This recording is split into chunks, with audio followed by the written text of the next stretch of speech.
Olá!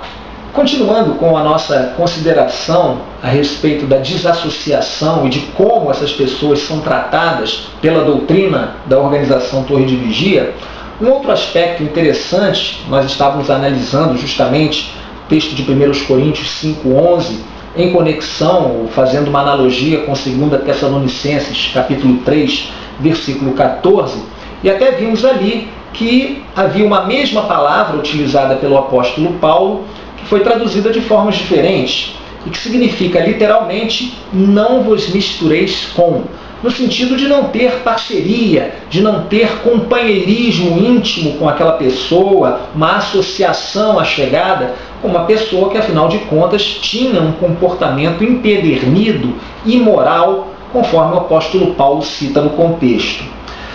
A razão para a diferença na tradução pode ser melhor entendida quando nós lemos o versículo 15 de 2 Tessalonicenses, capítulo 3. O versículo 15 diz ali: contudo, não o considereis como inimigo, mas continuai a admoestá-lo como irmão. Perceberam? Então aquela pessoa não seria expulsa da congregação. É claro que os defensores da doutrina argumentam que aqueles pecados alistados por Paulo lá em 1 Coríntios capítulo 5 eram mais graves do que o que Paulo está falando aqui em 2 Tessalonicenses capítulo 3. Mas, se você reparar no contexto, o próprio versículo 14 mostra que o apóstolo Paulo está falando aqui de pessoas que eram desobedientes à palavra. Será que isso é algo de menor importância? É uma bobagem, então, um pecado menor, ser desobediente à palavra inspirada? O próprio Jesus Cristo disse que seriam salvos não aqueles que clamassem Senhor, Senhor, mas aqueles que fizessem a vontade do Pai dele que está nos céus. Isso mostra que a obediência à palavra é algo, sim, de suma importância.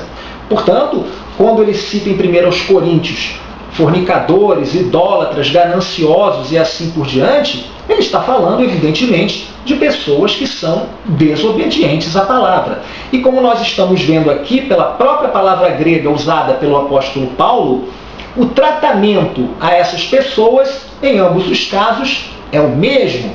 Não vos associeis no sentido de não vos mistureis com essas pessoas. Não é no sentido de você não poder falar, de não poder dar um bom dia, um oi, de não poder cumprimentar aquela pessoa. Isso é ir muito além daquilo que a Bíblia realmente diz com relação a esses casos.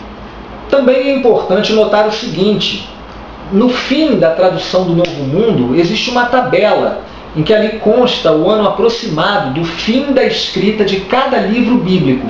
Se você consultar essa tabela, você vai observar que tanto a primeira carta aos Coríntios quanto a segunda carta aos Coríntios, o ano aproximado do término da escrita é o ano de 55 da Era Comum.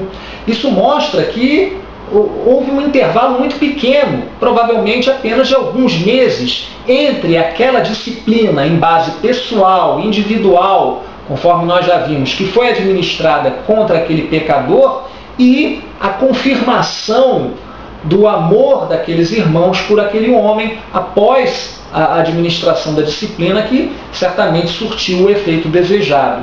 Isso nada tem de semelhante com o ostracismo que são submetidos os desassociados hoje na organização Torre de Vigia.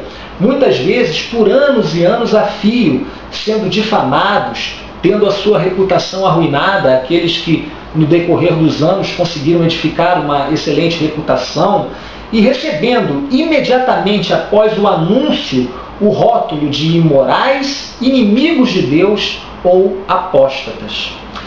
Outro texto que é muito utilizado também para tentar embasar a doutrina e a forma como essas pessoas que saem ou são excluídas da organização devem ser tratadas, é o texto de 2 de João, segunda carta de João. Vamos analisar toda essa base bíblica, suposta base bíblica, né? 2 de João, no versículo 9, versículos 9 e 10, nós lemos assim: todo aquele que se adianta e não permanece no ensino do Cristo não tem Deus. Quem permanece neste ensino é quem tem tanto o Pai como o Filho. Se alguém se chegar a vós e não trouxer este ensino, nunca o recebais nos vossos lares, nem o cumprimenteis, pois quem o cumprimenta é partícipe das suas obras iníquas.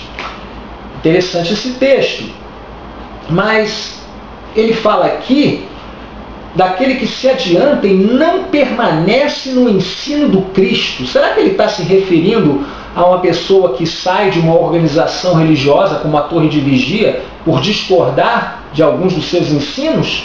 Evidente que não. Se você observar aqui, que ensino do Cristo é esse?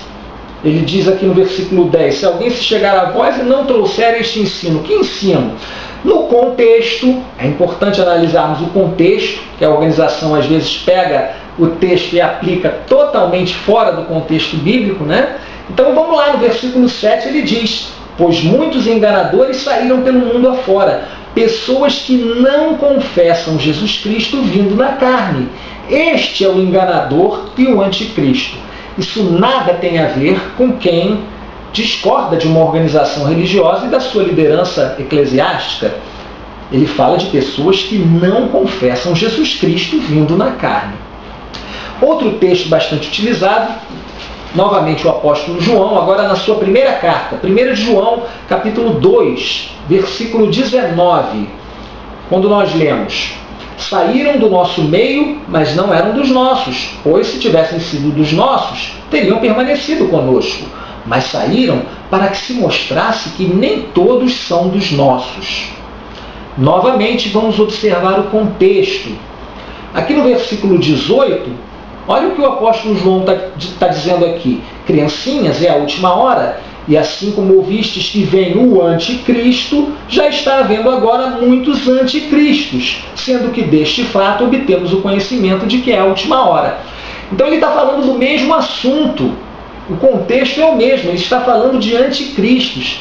O que é o anticristo? Nós já vimos lá, ele já disse para a gente, o próprio apóstolo João. É aquele que nega Cristo vindo na carne. No versículo 22, adicionalmente, no contexto, ele diz, quem é mentiroso, senão aquele que nega que Jesus é o Cristo? Este é o anticristo, aquele que nega o Pai e o Filho. Novamente eu pergunto, o que isso tem a ver?